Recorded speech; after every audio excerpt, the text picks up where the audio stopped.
Daniela, você podia, enquanto está começando, contar para todo mundo como é que são as nossas atividades científicas, nosso journal, o fórum, opiniões pertinentes? Quer contar um pouquinho das atividades do Tá, Sapiens? Ok? Fala com que frequência? Ok. tá.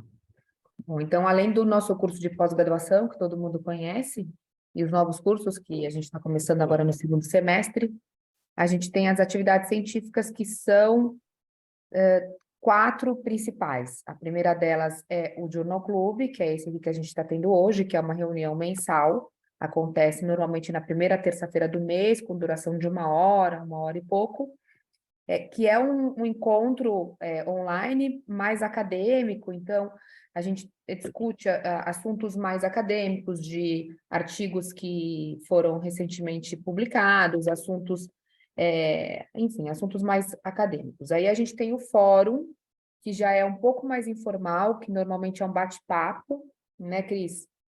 Então, normalmente é um ponto e contraponto, a gente convida ou um clínico e um embriologista e um aluno, ou uma pessoa de uma opinião, uma pessoa de outra opinião, para discutirem assuntos também mais polêmicos, ou não, enfim, para chegarmos a consensos.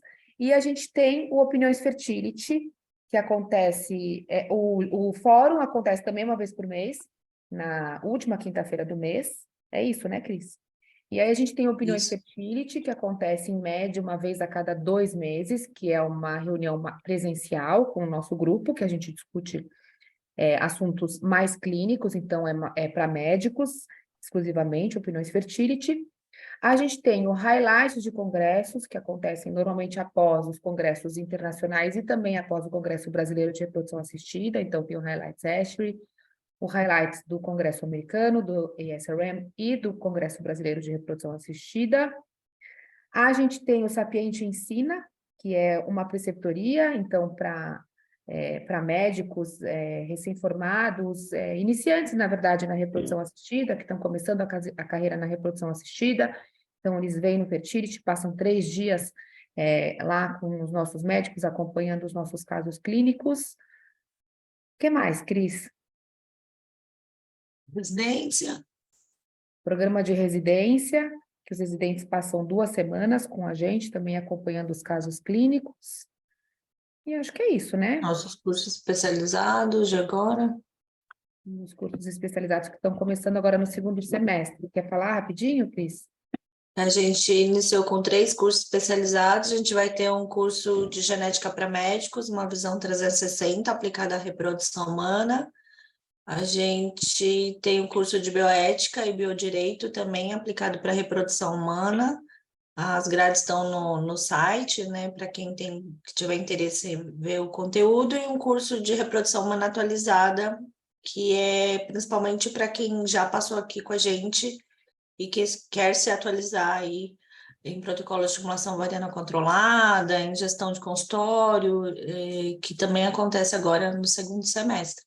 Todos eles estão no site, as informações de grade, professores, para quem estiver interessado, é só ir direto no site. Boa. Bom, então já são quase 7h10, acho que podemos começar, né? Só da Quem Merck começa, aqui. Dani? Eu ou o Mauro? Deixa eu só apresentar vocês, calma.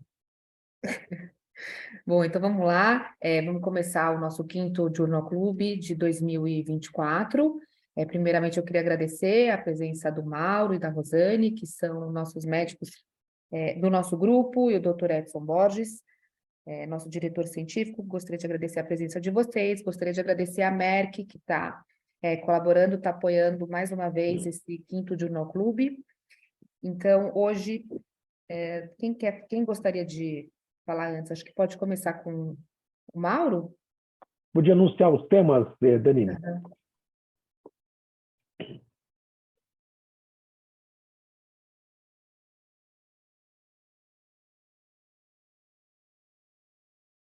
Acho que travou, não? Não, estamos te Não, ouvindo. Dani. Estamos ouvindo A super bem, doutora Edson Dani. pediu para falar do tema, né, disruptores endócrinos em tempos de epidemia da infertilidade. Tá, desculpa, travou para mim. Tá, vamos falar do tema de hoje, então. Então, a gente vai falar hoje sobre disruptores endócrinos na infertilidade humana. A gente vai falar da parte masculina e da parte feminina. Então, para falar da parte feminina, a gente convidou a doutora Rosane, que ela é especialista em reprodução humana e cirurgia minimamente invasiva. Ela é mestre pela Santa Casa de São Paulo. Ela é professora de pós-graduação em laparoscopia do Instituto CRISP e de pós-graduação em reprodução humana assistida no Instituto Sapiente. Para falar da parte masculina, a gente convidou o Dr. Mário Bibancos, que é professor adjunto da disciplina de urologia da PUCamp, mestre em ginecologia pela Santa Casa e urologista pela Universidade de Pávula e doutorando na Unicamp. E meu amigo, ele falou que se eu não falasse que ele era meu amigo, ele ia ficar bravo. E eu não sou sua amiga não, né, Dani? E a Rosane Eu não é sou minha sua- amiga, eu não minha sou sua irmã. amiga. A Rosane é minha irmã, minha médica. E para moderar, o Dr. Edson Borges, que não preciso apresentar, é nosso diretor científico. Então, vamos começar. Eu posso começar. Quer começar? Então, Posso vamos começar. começar pela parte Posso começar, feminina. Mauro? Mulher. Claro, você que manda. Ladies first. Ladies first. Não, se eu falar isso, você vai me chamar de macho tóxico, então faz se quiser. Então, vamos lá. Deixa eu ver se eu consigo colocar a minha tela. Você me habilitou, né, Dani? Sim. Meu desktop super com 1 milhão de coisas. Vamos lá. Vocês estão conseguindo ver, Dani? Não, Não? não. Então, deixa eu tentar novamente.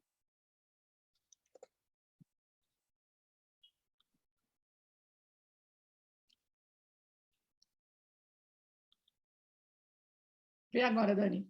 Agora sim. Então, vamos lá, é um prazer imenso eu estar aqui hoje com os meus amigos. Eu tenho muito orgulho de ser parte do grupo da Fertility, principalmente não só por ser amiga do Edson há quase 15 anos já, mas por essa veia científica que a Fertility e o Instituto Sapiente tem, que muito me orgulha nas pessoas da Cris, da Daniela, do Edson, do assunto, da Amanda, sempre sendo referência mesmo na publicação aqui na América Latina. Então, coube eu falar sobre disruptores endócrinos nessa epidemia de infertilidade. É um assunto que eu gosto muito de falar, que eu sempre estou falando, lembrando, orientando, e no final das contas, é um prazer compartilhar essas informações com vocês hoje aqui.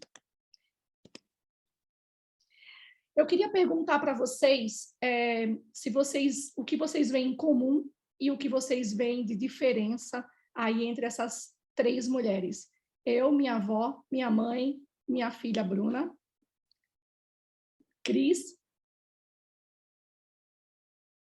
Tá chique, hein? Tudo chique. Porque eu coloquei todas nordestinas bravas, Mauro. Porque eu coloquei essas fotos. São aí 4 gerações de mulheres muito diferentes do ponto de vista reprodutivo. Então, a minha avó, a matriarca aí da família, 7 filhos, o último filho aos 39 anos. A minha mãe, ali nasceu finalzinho da década de 50, começo da década de 60, 3 filhos. Eu, 2 filhos.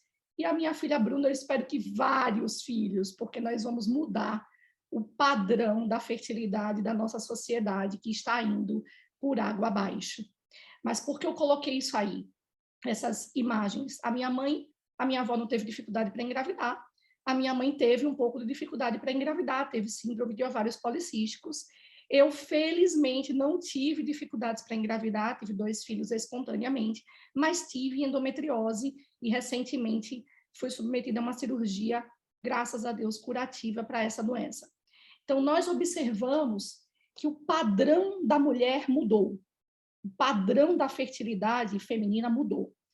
E eu realmente, firmemente acredito que não foi somente pelo fato de nós postergarmos a nossa maternidade. Eu tive os meus filhos aos 34 anos. mas porque nós realmente estamos ficando doentes. Então, com o passar dos anos, a nossa tendência, se nós não tomarmos uma atitude muito grande enquanto médicos esterileutas e responsáveis por promover a fertilidade da nossa sociedade, nós vamos passar por maus bocados mesmo, né? E aí eu vejo a minha filha, Bruna, ela tem hoje 10 anos, bloqueando para a puberdade precoce já, apesar de, na minha família, nós termos muito cuidado com a alimentação, ela aos 10 anos já está sendo bloqueada para a puberdade precoce. Então, obviamente, quando ela tiver 20, eu quero os meus netos, eu vou congelar os óvulos dela, assim que ela entrar na faculdade, eu já vou providenciar a fertilidade dela. O mundo está mudando, as mulheres mudaram, e nós, enquanto médicos, temos uma responsabilidade muito grande nessa orientação. Então, nós vamos esmiuçar o que aconteceu aí nessas 4 gerações. Esse filme é um filme super interessante, vários amigos que estão aqui já viram esse vídeo antes. Eu vou passar, eu acho ele muito impactante, principalmente pelo tema da aula. Eu queria que vocês tivessem um pouquinho de paciência e dessem uma olhadinha nele.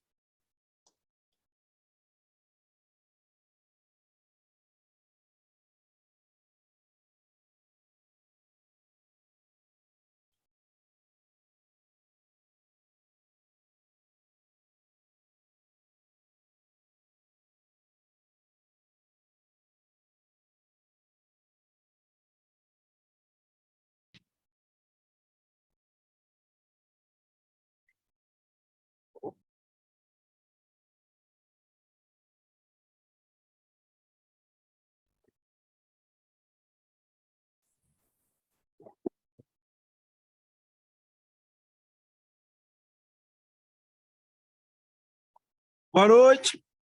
Até amanhã.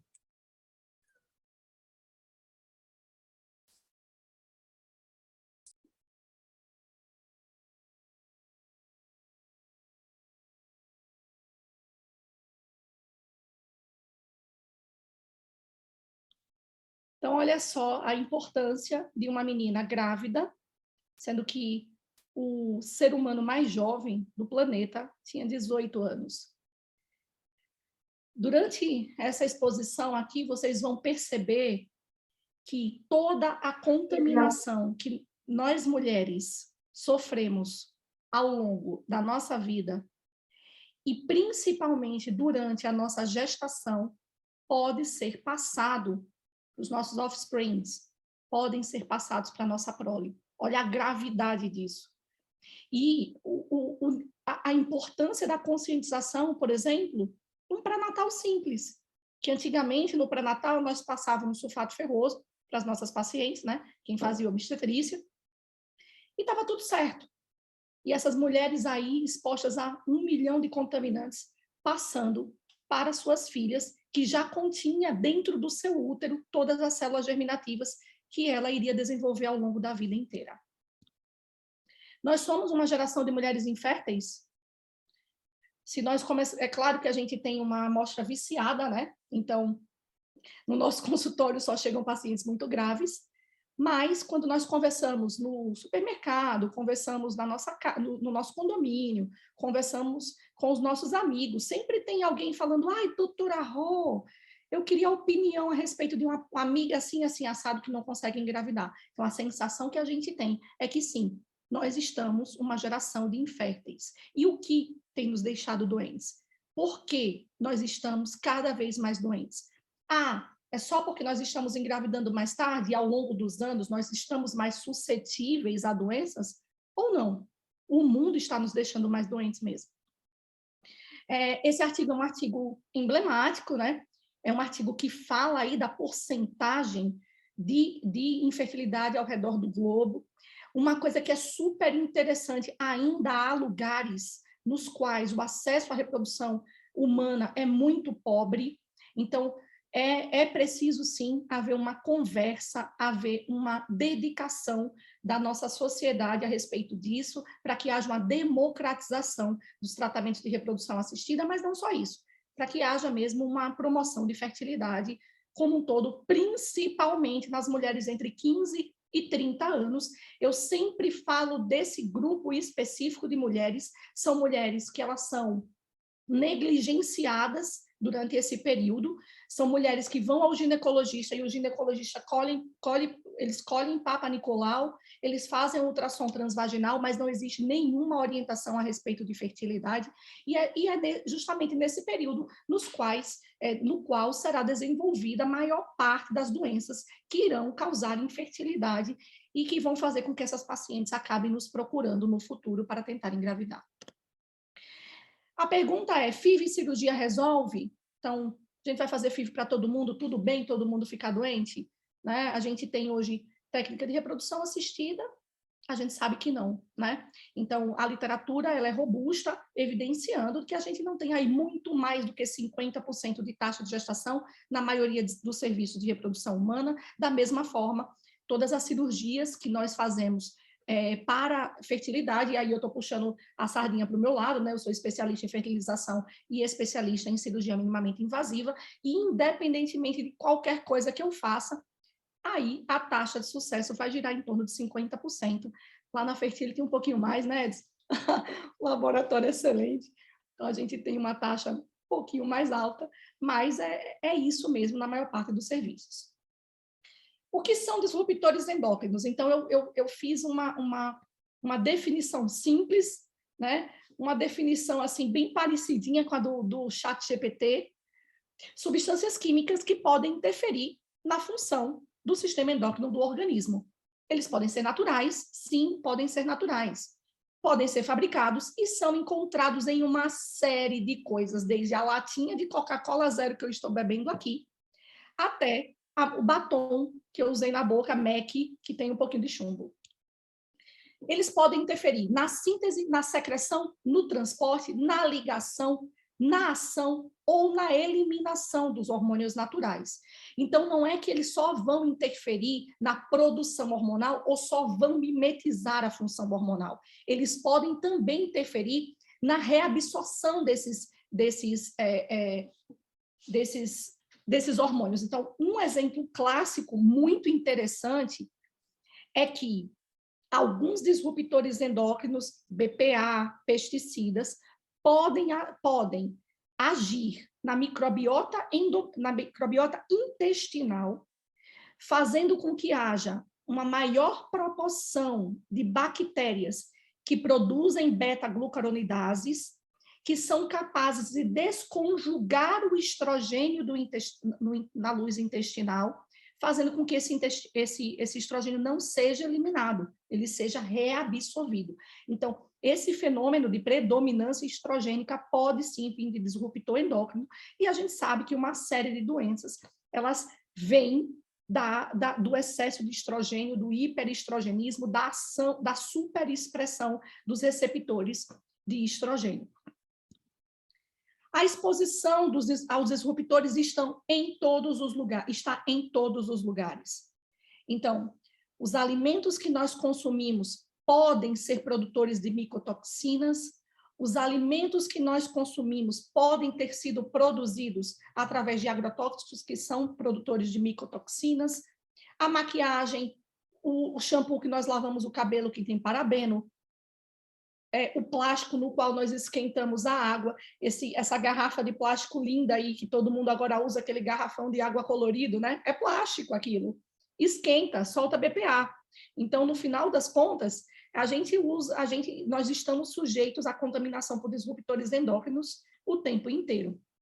E os mais comuns, que todo mundo conhece, é o bisfenol A, que está presente nos plásticos, nas latinhas de alumínio, os fitalatos, que é um composto que faz com que o plástico seja mais maleável, também é encontrado em uma série de lugares, pesticidas, produtos químicos, parabenos, enfim.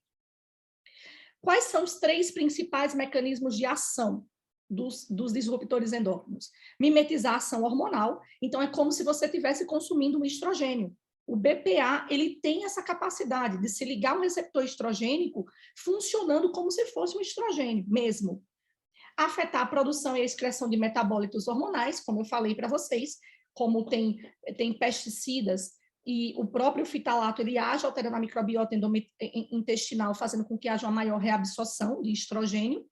E, da mesma forma, alterando essas proteínas ligadoras dos hormônios, carreadoras dos hormônios, impedindo que haja o transporte adequado desses hormônios para que os hormônios exerçam o seu papel, a sua função.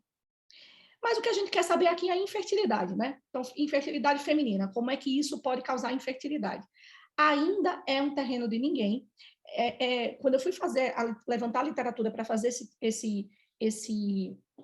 essa aula, é impressionante, há artigos de 2000, de 2005. Então, imagine artigos que foram feitos há quase 20 anos, e medidas realmente efetivas contra isso não foram tomadas em lugar nenhum, né? Então, é um assunto muito antigo e que ainda está engatinhando, principalmente para nós sabermos como é que como é que é feita essa ação. Então, primeiro trabalho, então, qual é a primeira forma do disruptor endócrino causar infertilidade?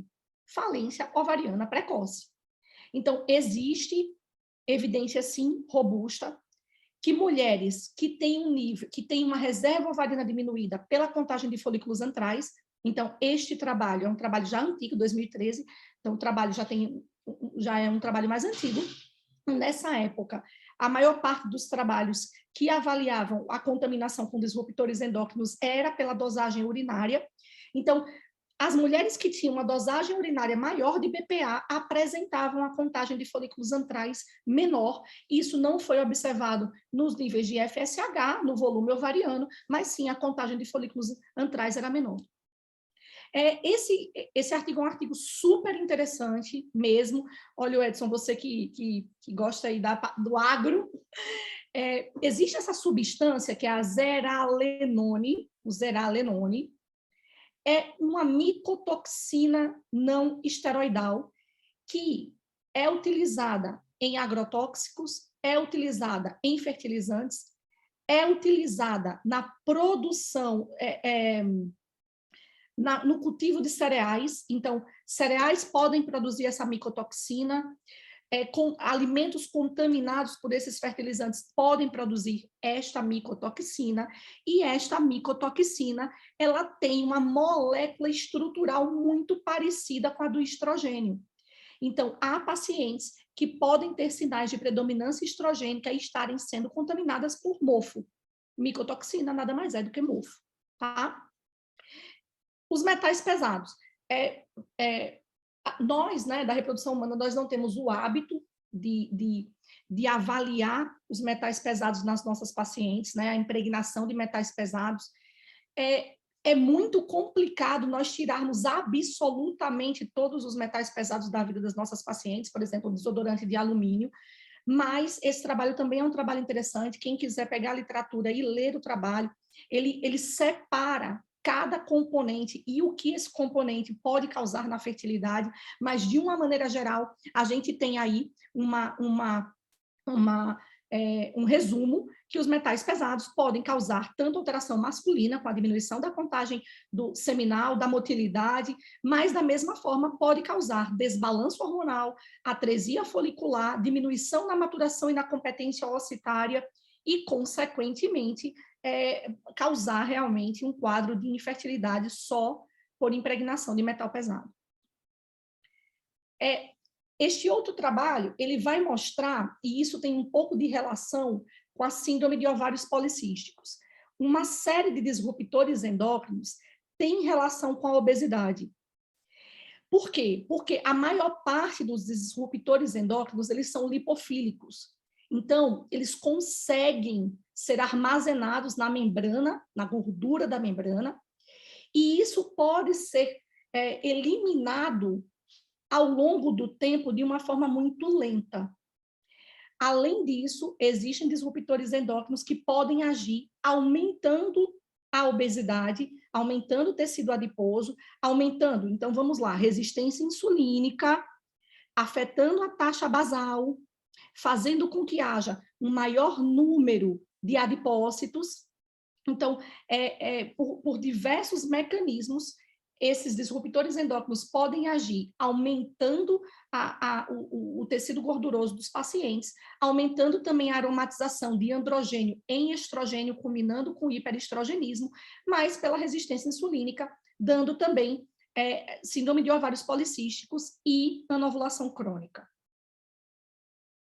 E a endometriose, que é a minha doença, né? A endometriose, ela caiu no meu colo. Então, eu comecei na reprodução lá na Santa Casa, em 1900 e bolinha, com o Dr. Nilson Donadil. Eu falo que eu tive 3 grandes mestres na minha formação, o professor Nilson Donadil, que foi o meu orientador do meu mestrado, o Dr. Edson Borges, que foi o meu orientador, aí, o meu condutor na minha carreira da reprodução humana, e o professor Cláudio Crispi, que foi o meu mentor na cirurgia minimamente invasiva. Então, caiu no meu colo a endometriose, e é uma doença que é muito prevalente. Eu vou mostrar um vídeo para vocês, que é um vídeo para mim muito impactante. Hoje à tarde, hoje de manhã, eu operei uma paciente que é nossa conhecida lá da Fertility, ela é enfermeira da Fertility, é uma pessoa que está sempre com um sorriso nos lábios, sempre rindo, sempre sorrindo, sempre alegre, e a doença dela era uma doença, não existe outra palavra para definir, era uma doença bizarra. Ela tinha uma lesão intestinal absurda, aderida à vagina. Então, eu não sei como aquela moça trabalhava. E é isso, né? É uma doença que de 2 a 10% das mulheres em idade reprodutiva vai ter endometriose e 50% das nossas pacientes do consultório vão ter endometriose. É uma porcentagem muito alta. E fora, né, que essas pacientes, elas realmente têm um sofrimento muito grande. Eu não sei se esse vídeo é mais pesado, eu não sei se ele vai rodar. Não sei se vocês já viram.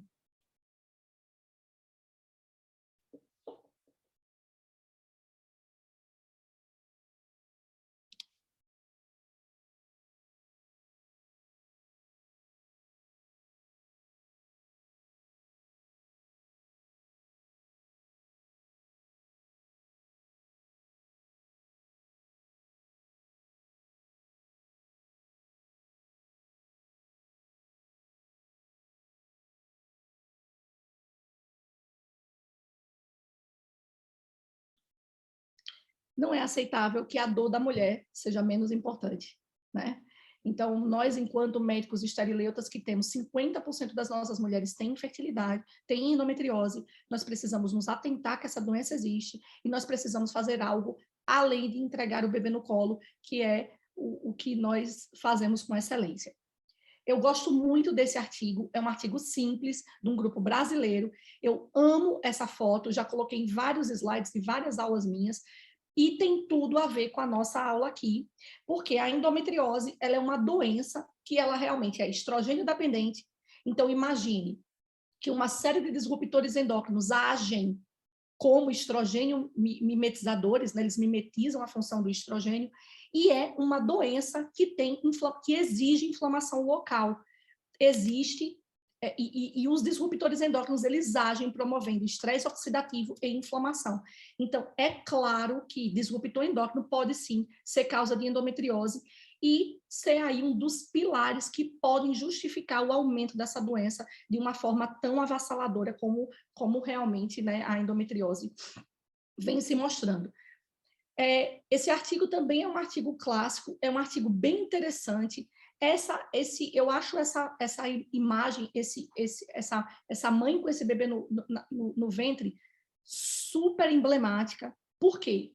Porque a exposição da mulher grávida a disruptores endócrinos significa que o feto dela, que os netos dela estão sendo submetidos, sim, a essa exposição intraútero.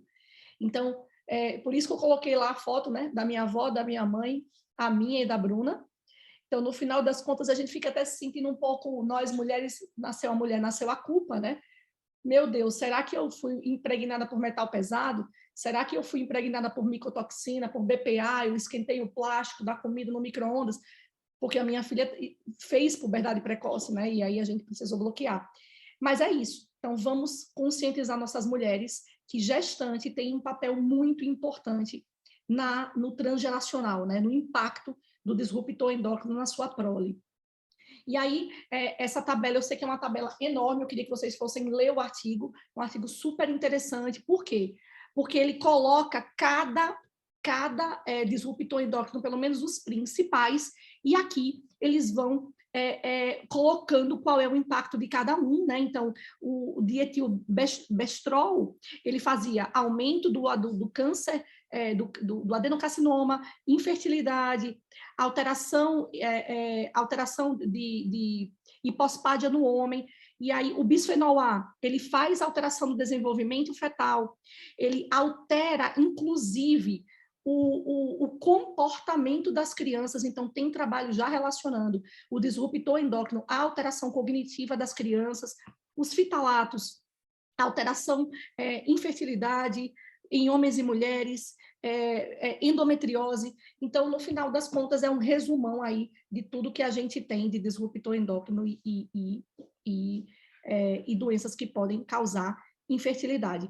E o óbvio precisa ser dito, a forma que a gente tem de se prevenir em relação a isso, ao BPA, principalmente não fumar, não ter contato com plástico, evitar o máximo possível, principalmente o plástico em altas temperaturas, alimentos que sejam orgânicos. Então, no final das contas, os alimentos que são orgânicos, eles vão ter menos pesticidas, menos herbicidas, e a chance de contaminação é menor, e principalmente nós mulheres no dia a dia usarmos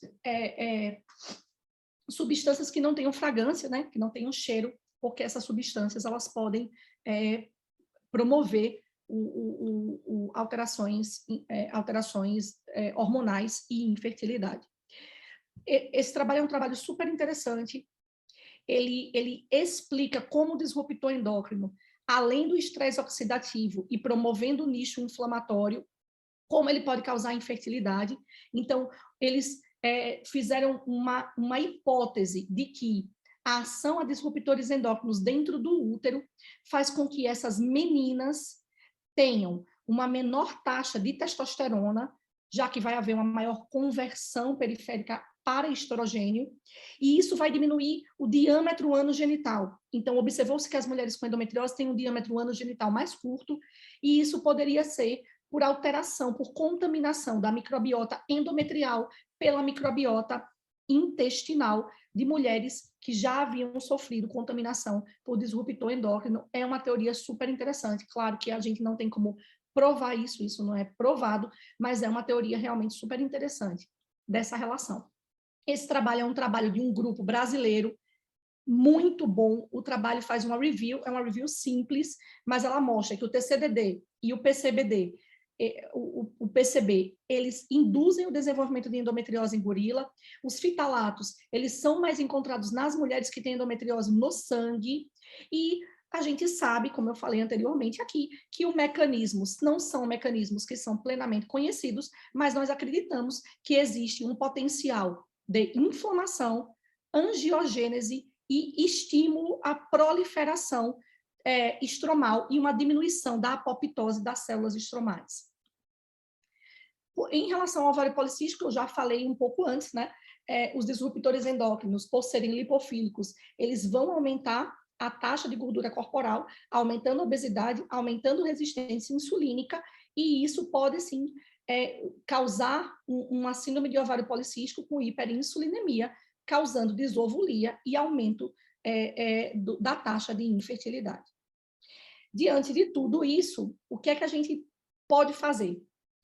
Então, a primeira coisa é nós orientarmos as nossas pacientes a respeito de estratégias pessoais para que haja uma descontaminação ou uma minimização desses disruptores endócrinos. Dentre eles, a primeira coisa, a alimentação orgânica. Eu sei que é muito caro, mas a gente precisa orientar.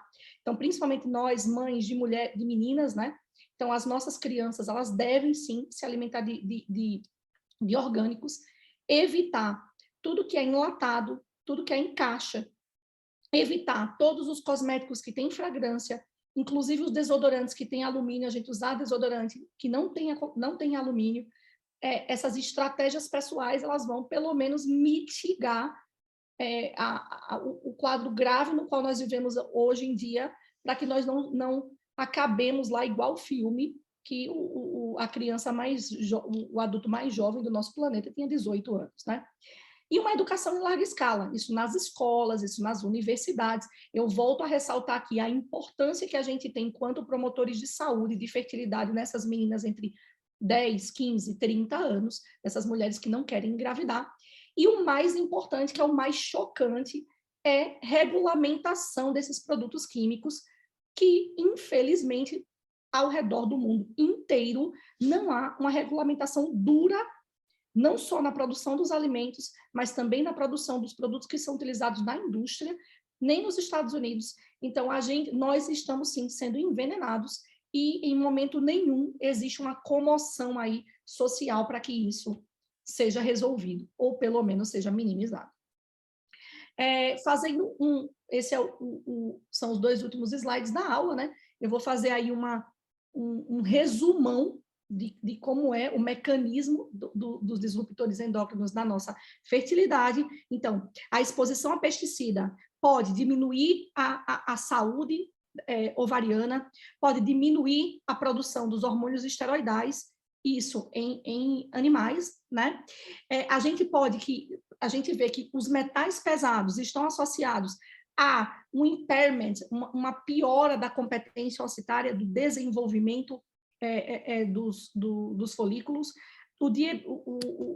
A exposição a dietilbestrol fazia com que houvesse uma diminuição da produção das gonadotrofinas, uma diminuição da coorte folicular, uma diminuição da estrutura uterina, que a gente sabe, né, malformação uterina, e uma redução da fertilidade.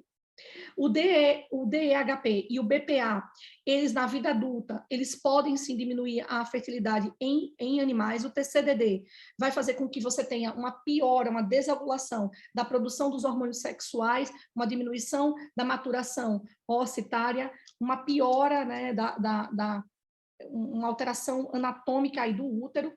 E, na verdade, eu estou chovendo no molhado, eu estou repetindo tudo que eu já falei para vocês, os mecanismos, apesar de, como eu falei anteriormente, não haver um detalhamento de como esses disruptores endócrinos causam inflamação, causam alteração na secreção dos hormônios de forma detalhada, não existe, mas existe já evidência, sim, de que eles podem alterar essa secreção endócrina e causar infertilidade. As novas perspectivas, é o que eu falei anteriormente, as estratégias pessoais, a educação em larga escala e a regulamentação e a nossa força-tarefa enquanto médicos, esterileutas e promotores de fertilidade. Obrigada, gente. Acho que é isso. Obrigada, Rosane. Parabéns pela aula. E agora vamos pedir para o Mauro compartilhar a sua tela. A gente vai fazer a discussão depois, tá, pessoal? Muito boa a aula.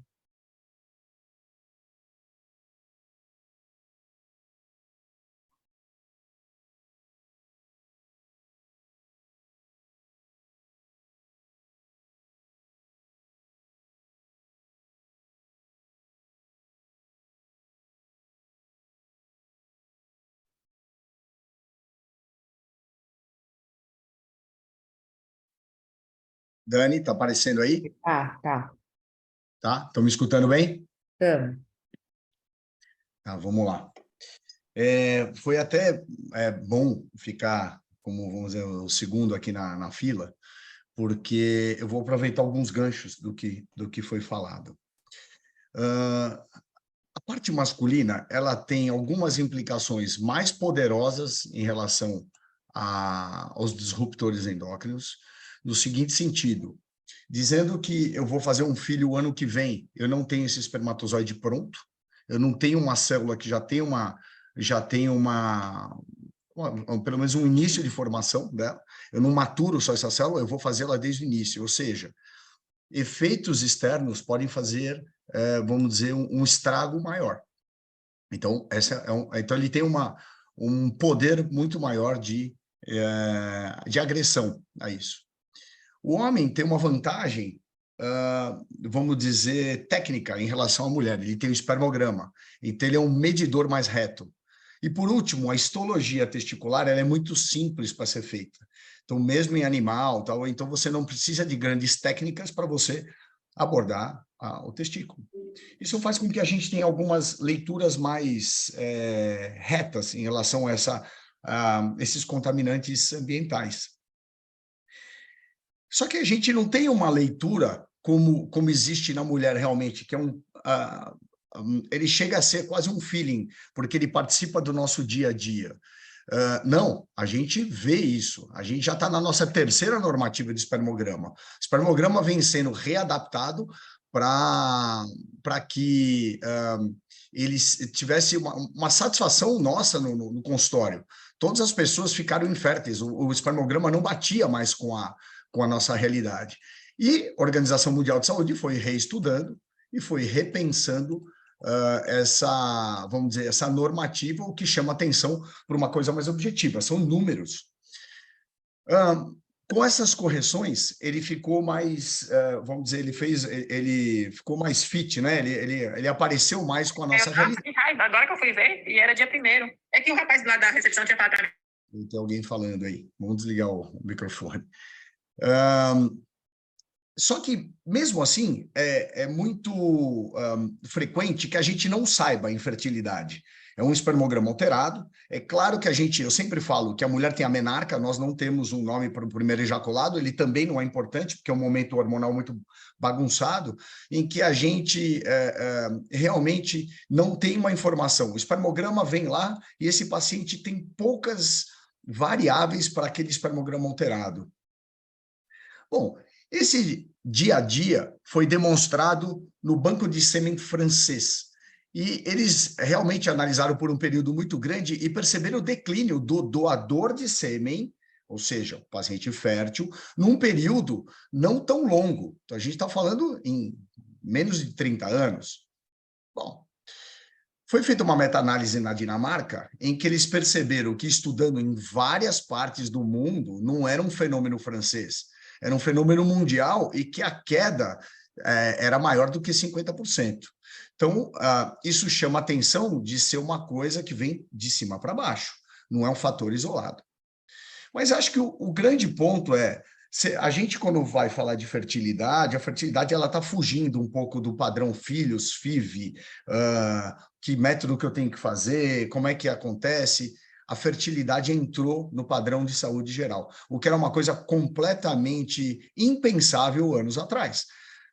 Esse trabalho foi um trabalho feito na Dinamarca, em que eles acompanhavam pacientes por um período bastante longo, com um número bastante expressivo de pacientes, e eles acompanharam esses pacientes com relação ao espermograma e seu padrão de saúde. Maior link, quando o paciente tem um padrão espermático mais baixo, ele tem maior índice de mortalidade oncológica e de doenças cardiovasculares. Então, o espermograma pode ser um preditor de saúde, mas tem algumas coisas que ainda não fecham. A gente conhece algumas causas de infertilidade, tanto de doenças sistêmicas quanto de doenças associadas diretamente à fertilidade. Porém, a gente não explica, o médico não explica muito das vezes por que aquele espermograma está alterado. É quase que uma rotina não responder o que está acontecendo.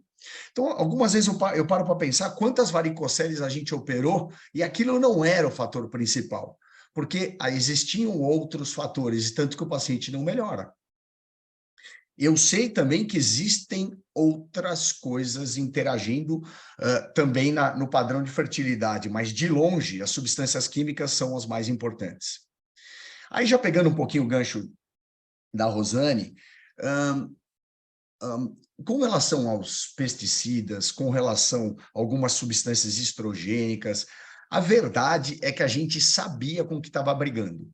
Então, as normativas, talvez no nosso país, infelizmente, a gente não confia muito, né, nas fiscalizações.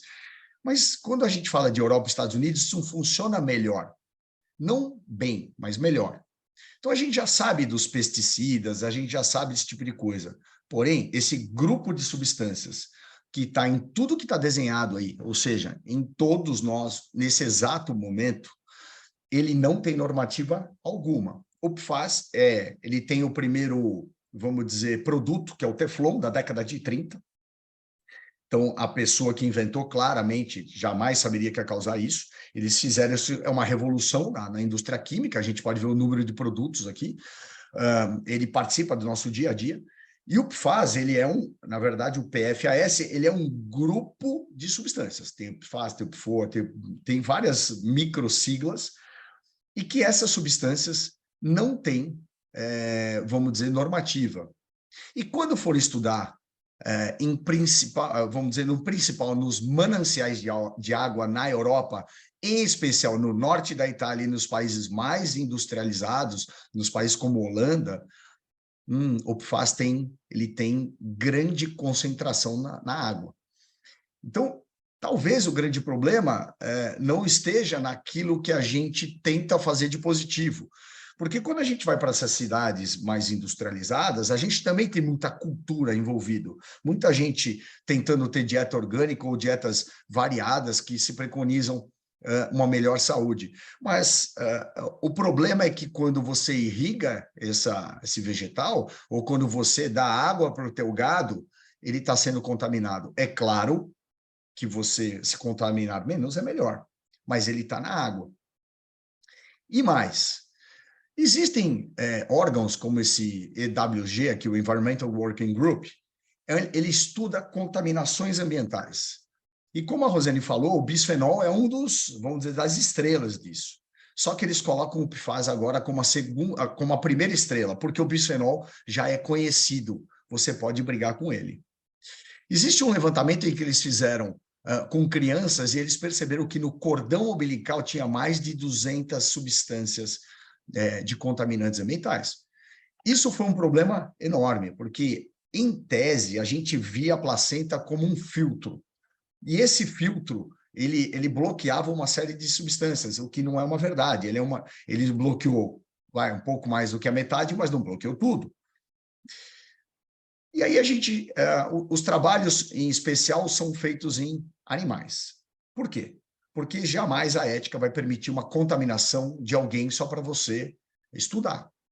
Nos animais, esse trabalho mostrou uma contaminação e uma transmissão geracional. É o seguinte, o vinclozin ele é um antifúngico usado nas lavouras, em que eles contaminaram o primeiro ratinho, e quando esse ratinho cruza com a ratinha não contaminada, eles medem, vamos dizer assim, o padrão testicular desse ratinho e percebem que a espermatogênese cai muito. O filho dele já vem com a espermatogênese, filho dele não contaminado, já vem com a espermatogênese diminuída. O filho do filho, e assim vai até a 4ª geração, ele se mantém. O que é isso? Nada menos do que o fator epigenético. Ao redor da genética, você mudou a expressão do gene, na sequência, ele se expressa de forma errada e ele mantém esse erro. Então, a gente tem substâncias agora dentro da placenta e a gente tem uma comprovação de que quando você tem contato com vamos dizer, esse embriãozinho na primeira geração, que eles infundiam dentro do abdômen da ratinha, você transmite essa informação. Um dado, talvez, ele é interessante, é claro, mas ele é um pouco trágico.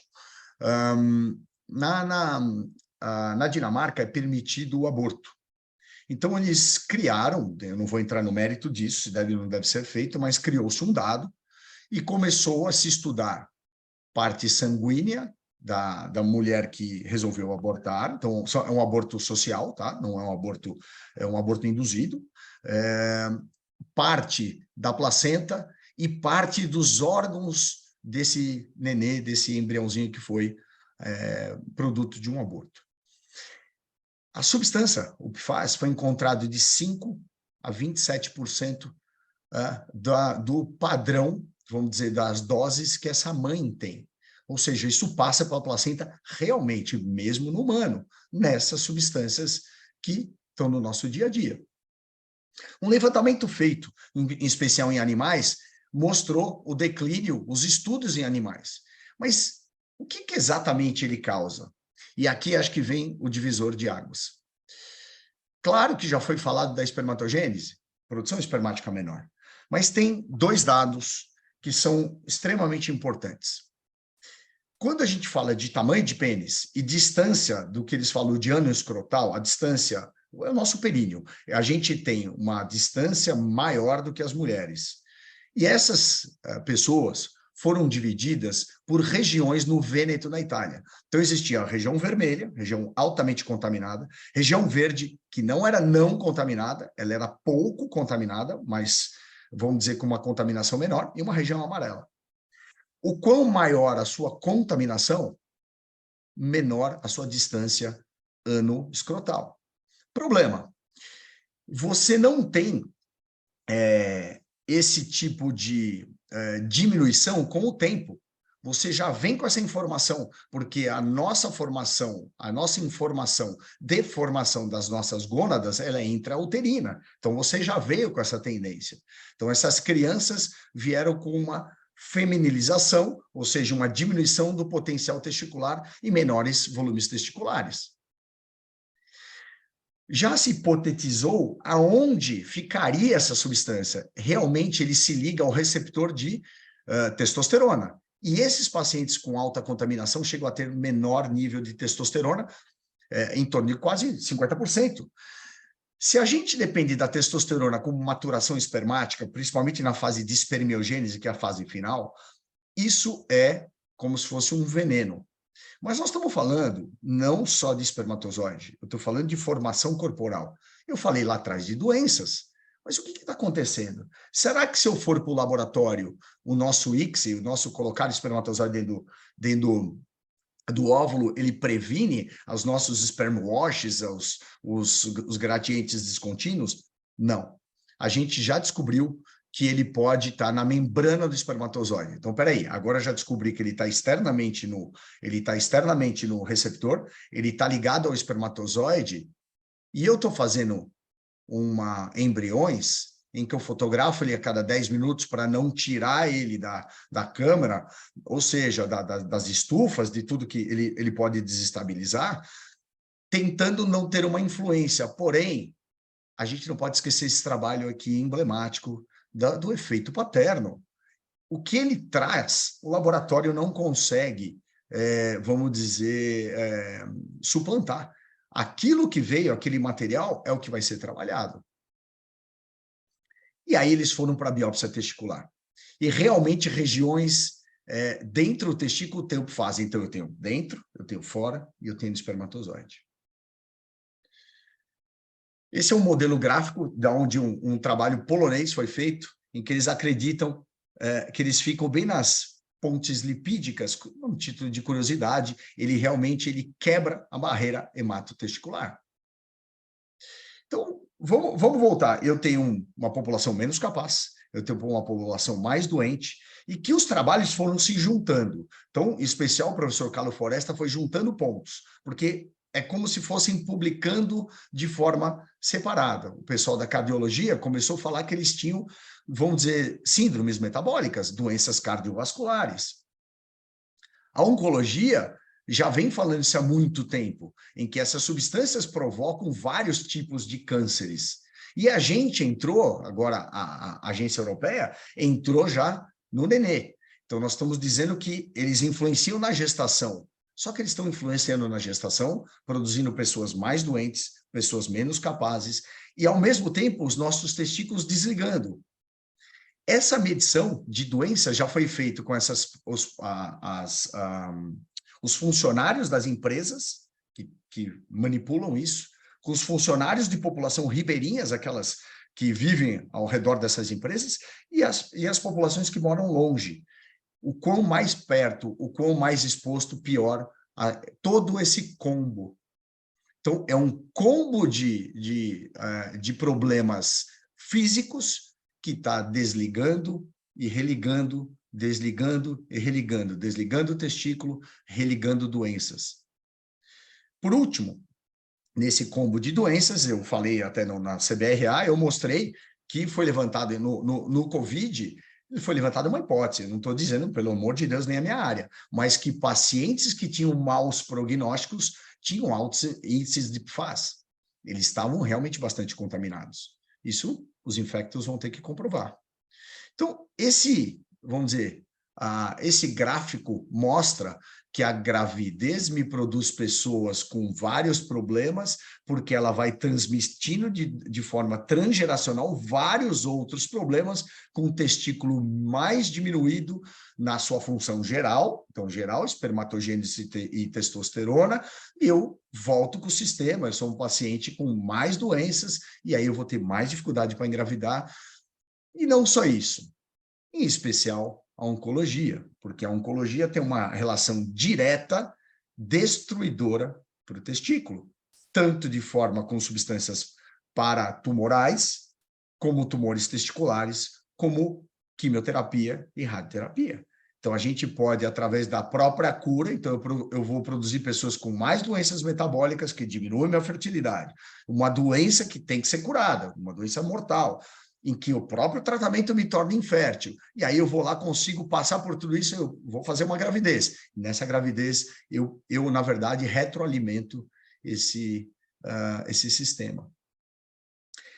Tudo isso foi falado nesse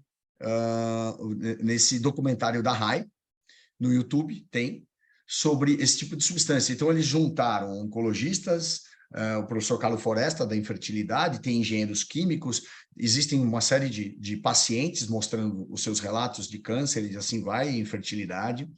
Eles estão medindo, eles põem na camiseta, né? Eu tenho tanto de FAS, então eu sou suscetível a câncer. E já deram, sim, o primeiro passo. Existem filtros, e o professor Carlos Foresta sai da faculdade agora para tentar gerenciar isso. Existem filtros que precisam ser colocados nos sistemas de tratamento de água que a gente tem em todos os lugares do mundo, mas agora entra a tecnologia, e, em especial, entra o direito. Essa mesma aula eu dei no meeting de direito de uma faculdade de Santos, em que eu terminei, na verdade, no Brasileiro falando a mesma coisa, falando isso já não é mais um problema médico, isso é um problema de ordem do direito, um problema de ordem das leis. A gente só está descobrindo o problema e devolvendo para eles. Muito obrigado.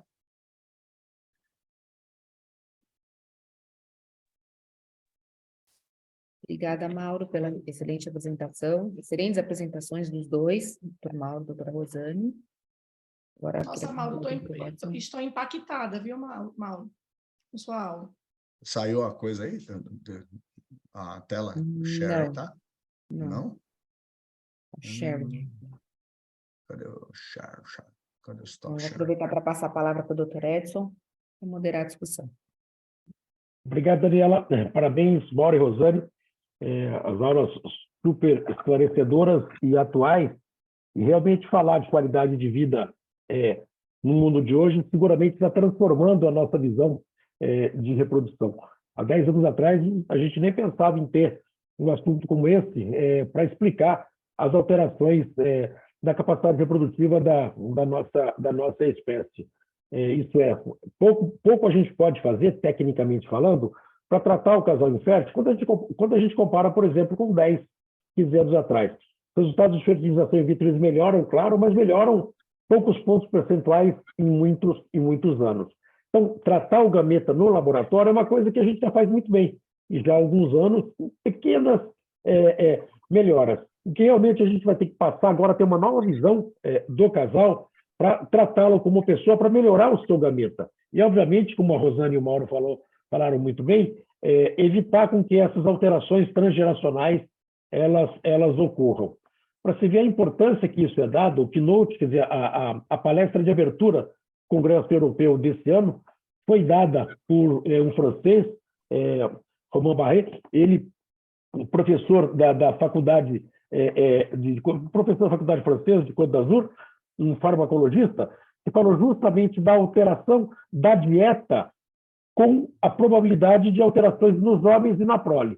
Mas, para citar rapidamente, porque eu sei que a gente tem pouco tempo, ele provou que, por alterações epigenéticas, por exemplo, aquele homem obeso vai fazer com que seus filhos, a sua prole, tenha uma maior alteração de autismo e de esquizofrenia. Então, olha que loucura. Isso a transformação epigenética com a dieta, isso é ligado especificamente à dieta, pode mudar o jeito de funcionamento das células cerebrais levando a doença. Para se ver a importância, não só das substâncias que a Rosane e o Mauro falaram muito bem, dos falatos, dos metais pesados, mas coisas do dia a dia.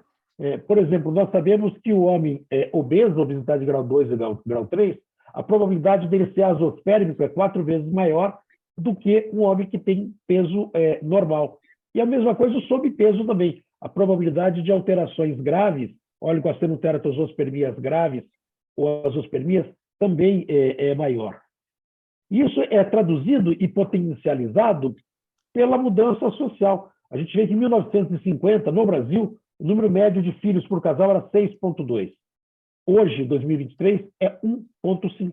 Então, vejam como mudou. Então, se tem mais dificuldade para engravidar, se tem menos filho, e com uma outra consequência, e que isso não se dá não só para o homem, mas também para a mulher, e agora falando mais especificamente no homem, é a idade. A gente sabe que o homem acima de 50 anos, ele tem maior probabilidade de abortamento, maior probabilidade de malformação na sua prole. Então, eu já me aventuro a dizer que a idade é um disruptor endócrino. Isso é que composto com toda essa história. Então, o que a gente vê? A somatória de todas dessas coisas é a alimentação, é o metal pesado, é a radiação que a gente vive, a exposição às substâncias tóxicas, está levando realmente uma modificação não só na nossa capacidade reprodutiva, mas também modificação na nossa prole. Agravado pela situação de que nós estamos tratando muitos casais que, pela seleção natural, não iriam engravidar. Então, realmente, essa composição de alterações e de mau desenvolvimento, a gente passa para frente com o ICSI, por exemplo, ou com o tratamento da infertilidade. Então, realmente, está fazendo com que, num futuro próximo, a gente tenha aí uma mudança na seleção natural e numa população em que ela vai ser diferente, que ela cada vez mais está piorando, como citaram muito bem o Mauro e a Rosane.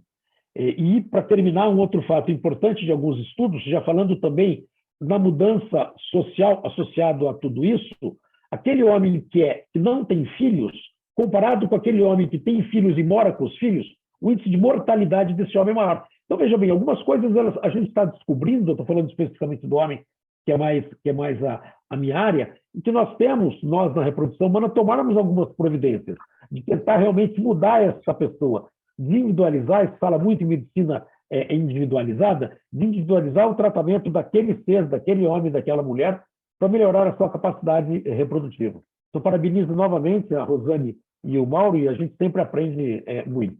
Muito obrigado, Daniela. Eu que agradeço, doutora Edson. Pessoal, e aí? Daniela, gostaria de tecer alguns comentários. O doutor Dirceu. Dirceu. Em primeiro lugar, quero cumprimentar vocês enfaticamente, professor Edson Borges, por trazer esse tema tão importante nesse momento em que nós vivemos, né? Que nós sabemos que em muitas clínicas não se dá nenhuma atenção ao problema realmente do casal. Por exemplo, sabemos que hoje nós temos uma população com 60% a 65% de sobrepeso e obesidade, né, que apresentam já alguns, inclusive, síndrome metabólico, e não se dá um tempo, né, de preparo, principalmente para a mulher, que nós poderíamos chamar um preparo pré-concepcional para que ela engravide, né? Ou seja, nós temos que limpar essa pessoa de toxinas, né?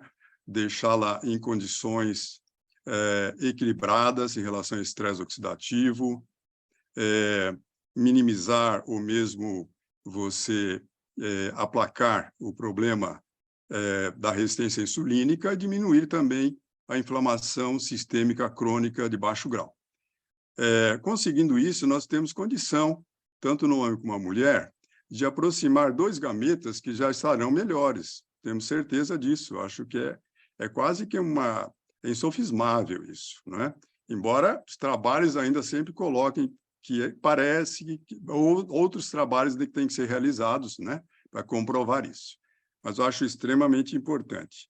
Então, trazer esse tema aqui, neste momento, eu achei assim muito bom.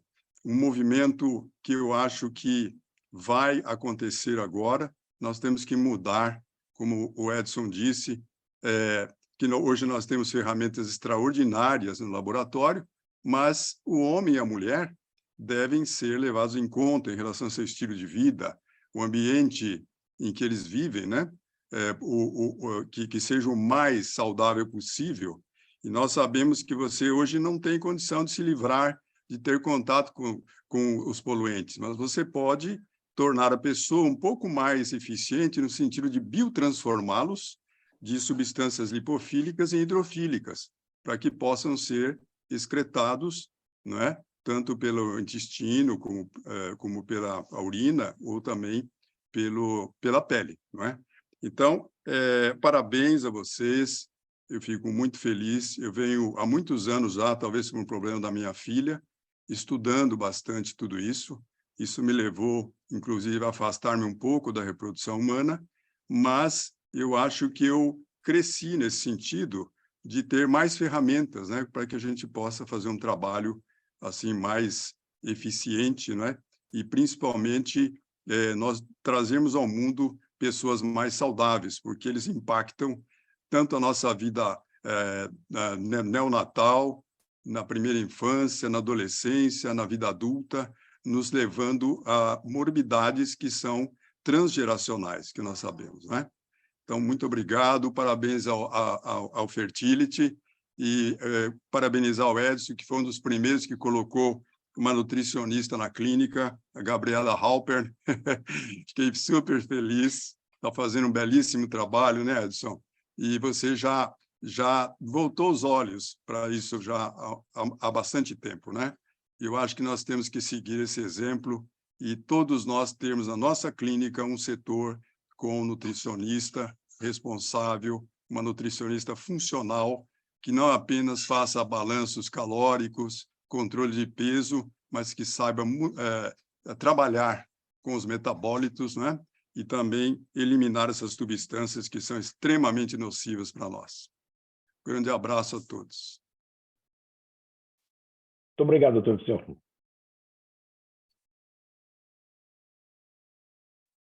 A colega tem uma dúvida, Dani. A Raquel está levantando a mão, né, Raquel? Tô levantando a mão. Tudo bem, gente? Boa noite. Então, eu vou contar uma breve experiência que eu tive de ter contato com esse assunto que me encanta. Parabenizar a doutora Rosane. Doutora Rosane, eu não te conhecia, mas eu senti as mesmas sensações e o mesmo envolvimento que você teve, que você mostrou, a energia que você passou da sua preocupação, eu tenho. Doutor Mauro também, parabéns pela aula. E eu vou chamar a atenção, puxar a orelha de vocês, que já tem mais de 10 anos que eu tive contato com esse assunto, e eu pedi para dar essa aula num CBRA, e todas as vezes que estavam sendo organizadas os programas da Pronúcleo, eu colocava esse tema e alguém tirava o tema, e eu nunca consegui dar essa aula, que era uma aula muito parecida com a aula da doutora Rosane. Então, eu fui fazer um doutorado sanduíche na França, né, a partir de 2012, e eu fui para um laboratório, né, na Universidade de Rennes, que se chamava do INSERM, né, que é o Centro Nacional de Pesquisa deles, e era o laboratório Vírus, Ambiente e Saúde.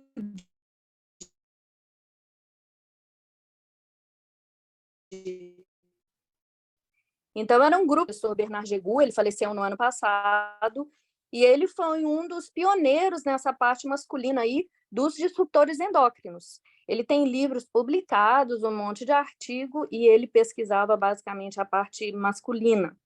Então, o doutor Mauro falou aí a questão da Dinamarca, que lá podia fazer pesquisa,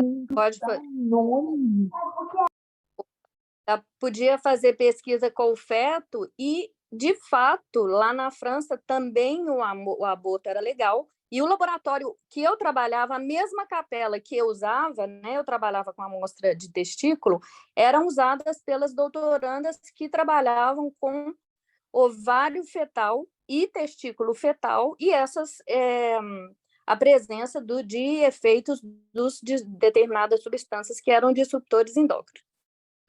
Enfim, estou falando isso tudo para falar que tinha um pesquisador muito famoso lá, já um senhor, e o projeto dele era o desenvolvimento de um peixinho que ficava fluorescente quando ele entrava em contato com água pluvial que tinha estradiol.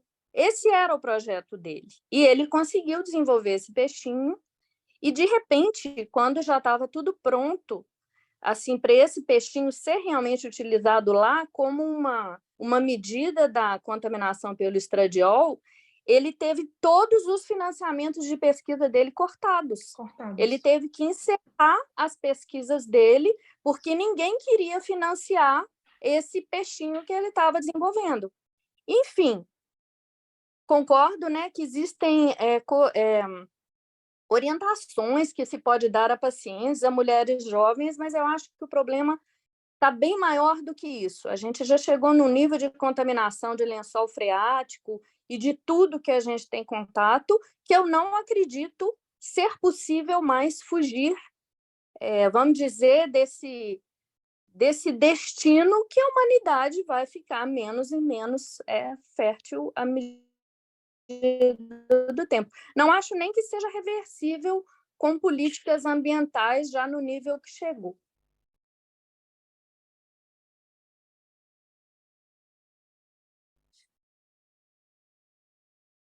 Com permissão, Edson, só para cumprimentar a Raquel, minha querida amiga.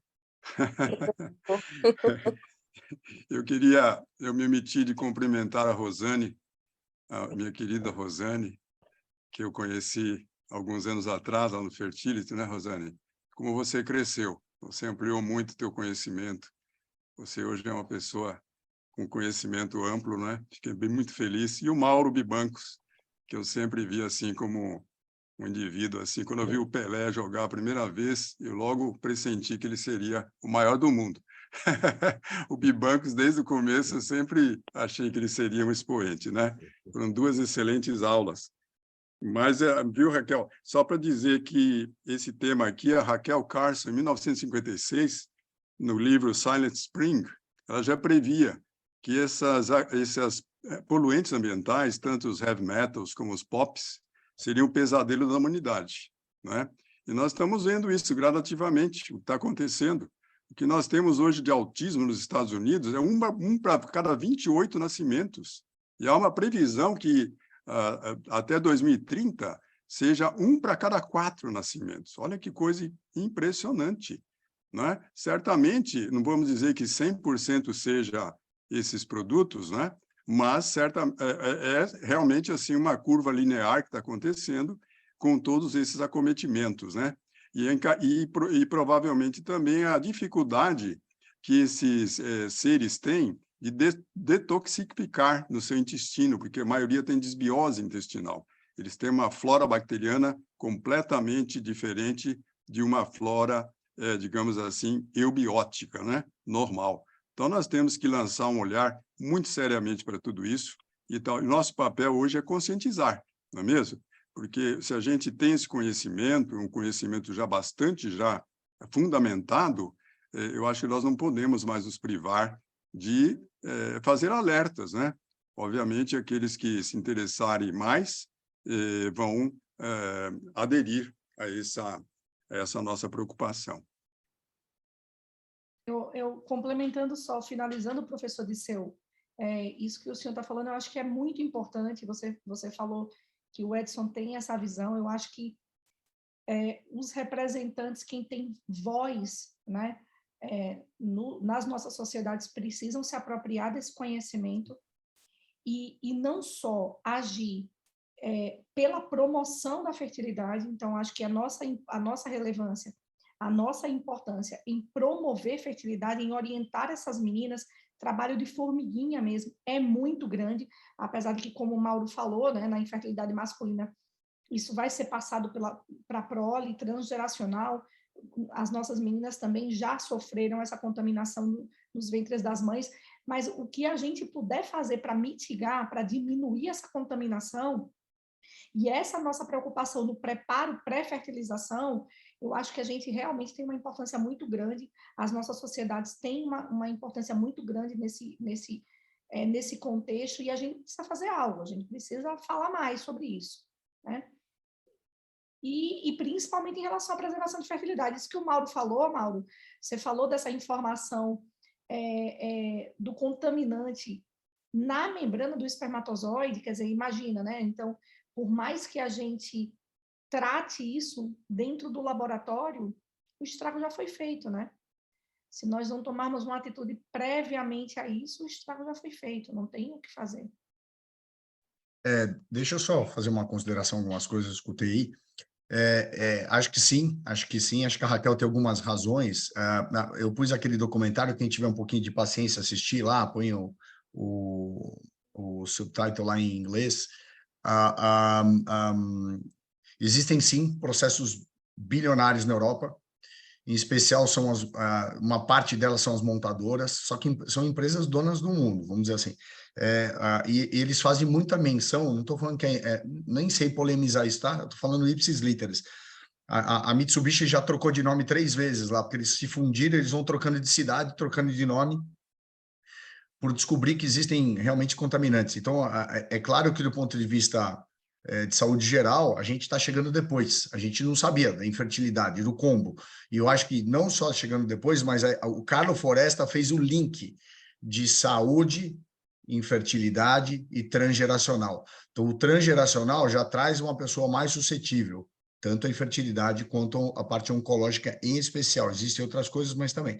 Então, esse link foi muito importante, porque é como se você juntasse várias áreas e o sistema se autoalimenta.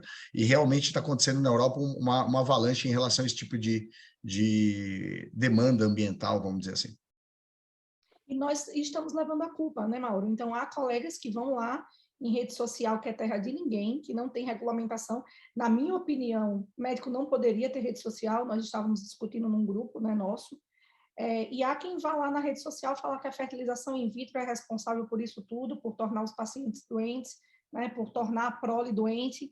Então, absurdos que são ditos sem nenhuma evidência científica, enquanto nós sabemos que nós já estamos recebendo os pacientes muito doentes, muito impactados, que não é a fertilização in vitro que aumenta o risco das doenças, mas o paciente infértil que faz com que sua prole seja doente, né?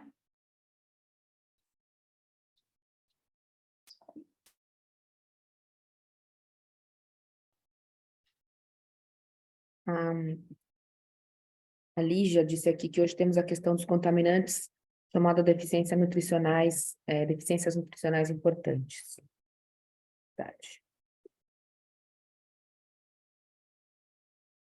Pessoal, alguém quer fazer mais algum comentário?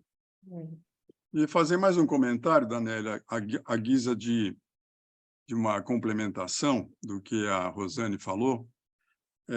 No intestino, nós temos, no intestino disbiótico, uma população de bactérias que nós denominamos de estroboloma. Essas bactérias, elas são promotoras justamente de essa substância que é a beta-glucuronidase, faz com que aquelas moléculas de estrogênio, principalmente de estrona, que estavam prontinhas para serem eliminadas, já no estado hidrofílico, elas sejam convertidas, né, por uma desconjugação, a tornarem-se justamente moléculas que são lipofílicas, retornando àquele ciclo, né, aquele ciclo vicioso. E com isso, a gente até dosa no sangue o estrogênio, parece que ele está em níveis adequados, mas acontece que no intestino nós temos um outro órgão, um órgão que é oculto, né, que hoje é chamado estroboloma. Então, é muito importante nós termos essa atenção plena para a nossa dieta, porque o nosso intestino, né, ele tem uma população de trilhões de bactérias, fora vírus, fungos, arqueia, e protozoários, tudo que você imaginar. E eles têm uma atuação muito, muito grande, porque nós temos uma diversidade de bactérias que são do bem e bactérias que são do mal, né? Então, se nós privilegiarmos nossa alimentação, principalmente comendo fibras, e nós comemos muito poucas fibras, nós vamos começar a equilibrar e tornar um intestino que estava, digamos, em estado de disbiose, nós podemos fazer uma volta, né? Um retorno para a eubiose. E com isso, sem dúvida alguma, nós vamos ter uma possibilidade de fazer uma programação muito melhor, né, da nossa saúde. Professor Disseu, eu sou cirurgiã de endometriose, né? A minha especialidade é cirurgia de alta complexidade de endometriose e eu sou professor de uma pós-graduação que tem foco em endometriose e é impressionante o fenótipo da doença da endometriose, como vem piorando ao longo dos anos. Sim.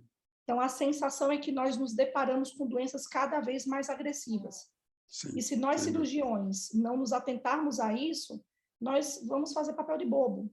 De ir lá, fazer uma robótica na paciente, tirar toda a lesão, e a paciente, 1, 2 anos depois, já tem lesão novamente, né? E aí a gente volta a dizer, a ressaltar essas informações incorretas, uso de implante, jogar a poeira para debaixo do tapete, prometendo tratamentos milagrosos para as nossas pacientes, sendo que o tratamento é muito mais simples, é uma modulação intestinal fazendo com que essa ação do estroboloma diminua e a gente tenha menos estrona na circulação enterohepática. Então, às vezes, o tratamento é bem mais barato, né? Ir lá na feira e sem comer, dúvida. não precisa colocar implante caríssimo, não. Verdade. Aí, muito bom.